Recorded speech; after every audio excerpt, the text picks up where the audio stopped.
welcome back to my channel.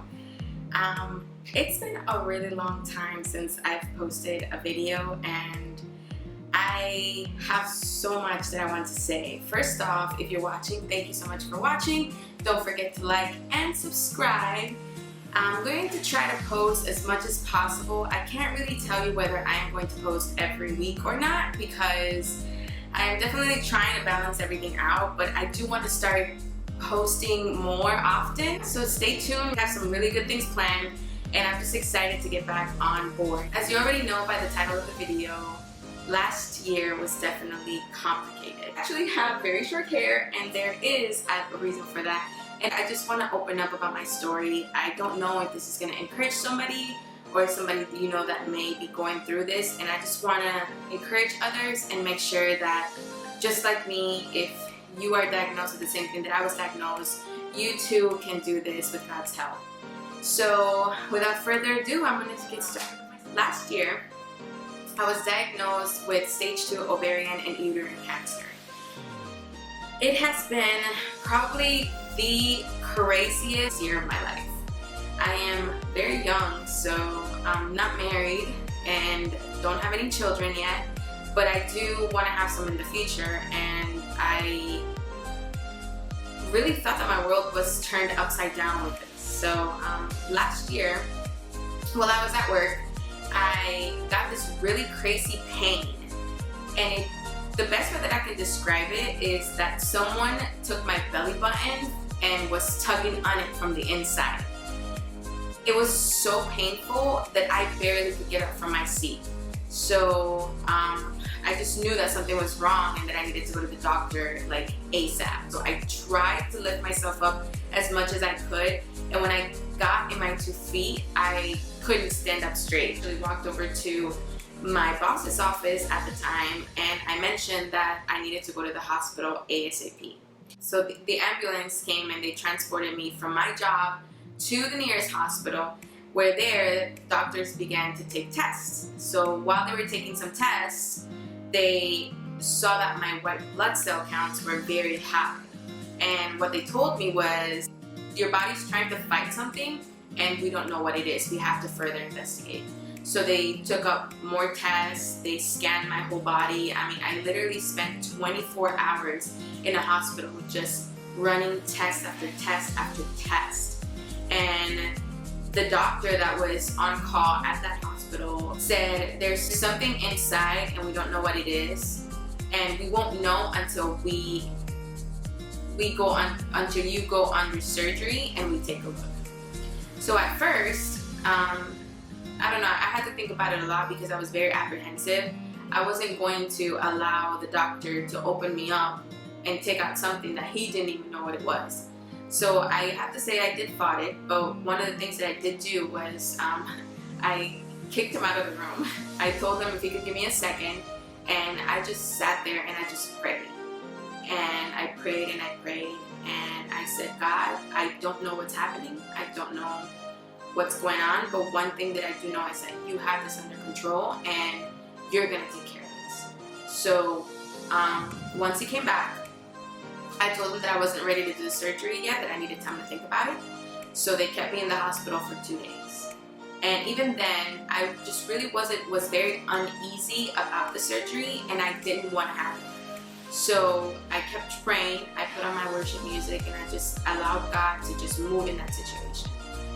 And finally, when the day came, or the next day came, which is the day that he wanted to have the surgery, I said no, that I wanted to get a second opinion, so I went home.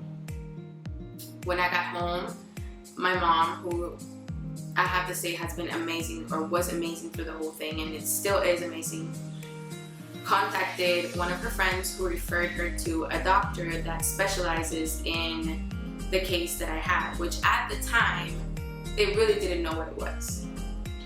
So we went to her that Monday, and we sat with her. She looked at all the exams and tests that the previous hospital had done, and she came to the conclusion, and she actually diagnosed it and said that it was a mass that needed to be removed. It was over 10 centimeters, and it wasn't something that they can reduce with medication. It's something that surgically it had to be removed.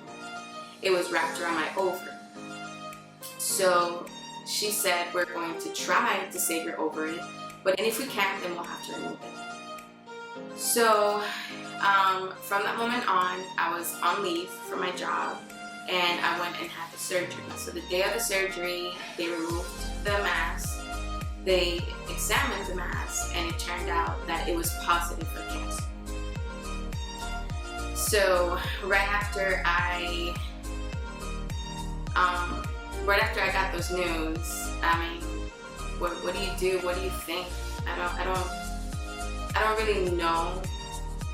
I don't even know if I processed it well. I just knew the word, but in my mind, I didn't accept it because number one, I knew that God had already healed me from it, even before all the surgeries. And number two, it's just something that you have to learn how to process and take in day by day. So I tried as best as I could to put a strong face, but really inside I was crumbling. I didn't know what was going to happen, because one of the biggest things and my biggest goals in life has always been to be a mom, and to know that that wasn't a possibility, or it wouldn't be a possibility, then I was crushed. So next, she referred me to an oncologist who further investigated and knew more about uterine and ovarian cancer. So 2 weeks after that surgery, or right after that surgery, maybe a couple of days after the surgery, I went to see that doctor, which was recommended, and maybe about a week after that, I was scheduled for another surgery, because it turned out that the ovary was infected with the cancer cells, so it needed to be removed. Thankfully, the cancer itself was contained within the area and it didn't spread. So what they wanted to do was just remove the ovary and then scrape around the area, just to kind of do like a safety scraping, I guess you could say. And that was my second surgery. That surgery was by far one of the toughest surgeries. I could barely walk. I could barely eat for a couple of days. And it was just pretty insane that all this happened in the span of 2 weeks. So following up to that surgery, they ran some more tests, and then they found out that my uterus was actually also affected with the cancer cells, so that had to be removed as well.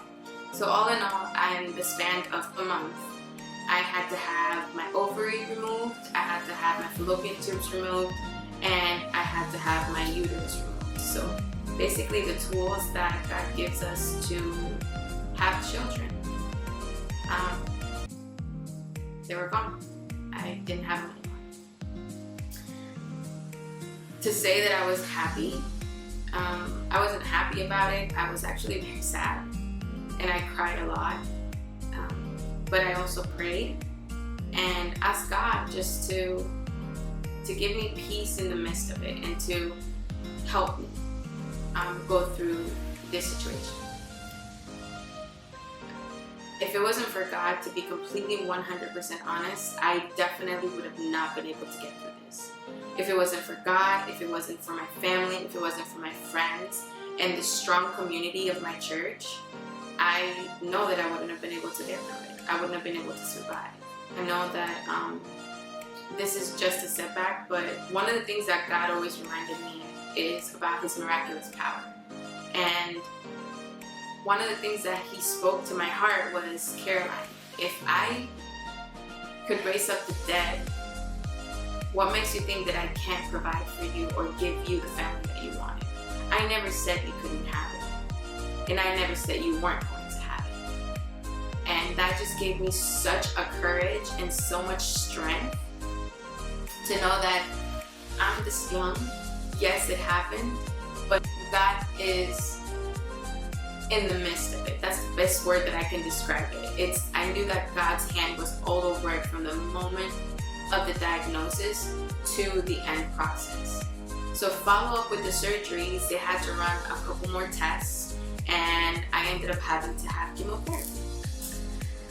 Chemotherapy took about 5 months. It was a one session every 3 weeks. So I would get a 3-week break and then I would go in, and it was a really long process. Basically, you sit in a chair from 9 o'clock all the way to almost 5, and you just sit there with medicine. I still have my port placed in me, and I had to go through it. So you would sit there from about 9 a.m. to 4, and they would just do rounds of chemotherapy. And with the chemotherapy, my biggest fear, honestly, was losing my hair. For a woman, your hair is one of your biggest assets, and I loved my hair. I loved every part of it. I loved that it was long. I loved that it was curly or straight. I used to straighten it all the time and do soft curls and style it in different ways. Like, my hair was like my thing. And it was another emotional hurdle that I had to go through to be okay with not having that. And I remember the very first day that I lost it. It was a Sunday, and I was getting ready for church. And I took a shower, and I was so scared to just even rub my hair on a towel because, actually no, I'm sorry. I took a shower but didn't wash my hair because I was scared that if I washed it, everything was gonna fall off. So I remember that I was gonna brush my hair that day, and I grabbed my soft brittle brush. I brushed the very first strand of hair, and it just came out like butter. All my hair was just came out like butter.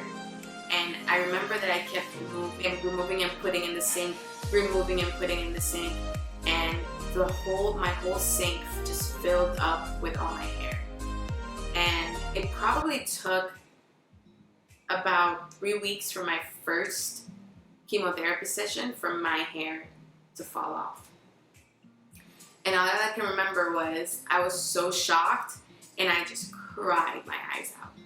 And I cried my eyes out in the bathroom, and I just said, God, help me. Help me, because I don't know that I can get through this. And my self-esteem was completely on the floor. Honestly, as transparent that I can say it, is that I felt like an ugly duckling. I did not like my hair being short, and I hated the fact that my hair was gone and that it was not there. But I said, you know what, God? I'm feeling this way.